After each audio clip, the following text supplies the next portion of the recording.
Yes, children. Now we are going to read the concept of a balanced and unbalanced force.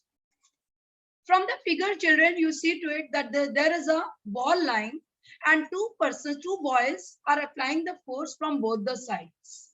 And the ball is still in the stationary position. It is not moving. We call this type of force as a balanced force. It means the object is not moving from its position. It remains in the same position in which it is. Now, if you see to it, these children, please see to it, balanced and unbalanced force. See, there is a brick or a wooden block is lying on the table. On this wooden block, the force is applied from both the directions, from the right side and the left side.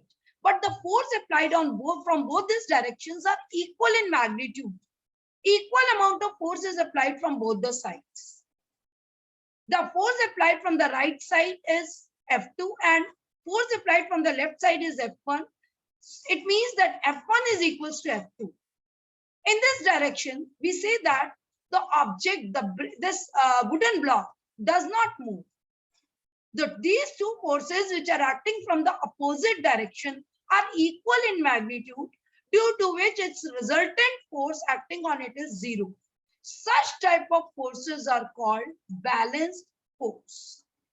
Now you can see, children, in this figure, one more figure is lying here. You can see that wooden block is lying on the table, but again the two forces are applied on it from the opposite directions. But the force which is applied from the left side is more than the force which is applied from the right side. And due to which the object starts moving towards the left. As the two forces which are acting on this wooden block in opposite direction, one of the force is of greater magnitude and another force is of less magnitude, due to which their resultant forces are not zero.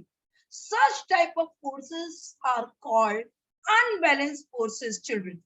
These unbalanced force can change the state of the rest or the motion of the body of the object. I am giving you one example, children, for this balanced and unbalanced force. If you see this, now, if you say to it, now it's very well clear to you. See, children, this is a game of tug of war. You can see to it that this tug of war is being played by 6 children and 3 are pulling it from one side, having a magnitude. They are applying a force of 300 newtons. And from the other side, you can see again 3 children are there and they are again applying the force in the opposite direction of the same magnitude, that is 300 newtons. Due to which both are applying the force on this rope, on this tug of war, on this rope from the opposite direction, and their magnitude is equal. As it is 300 newtons, it is also 300 newtons, and due to this the rope is not moving in any of the direction. This force is called balanced force. And in the another figure, children, you can see that now from the one side, the force which is being exerted on the rope is 300 newtons.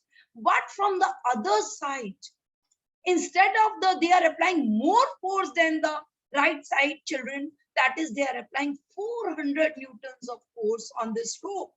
Due to which, what is happening? The force, they are forcing the rope to pull towards their side. They are pushing it towards their side, and due to which, what happens? They are able to take the rope on their side, and this is an unbalanced force. In this unbalanced force, why do we say unbalanced force? Because from one side, 300 newtons of force is applied.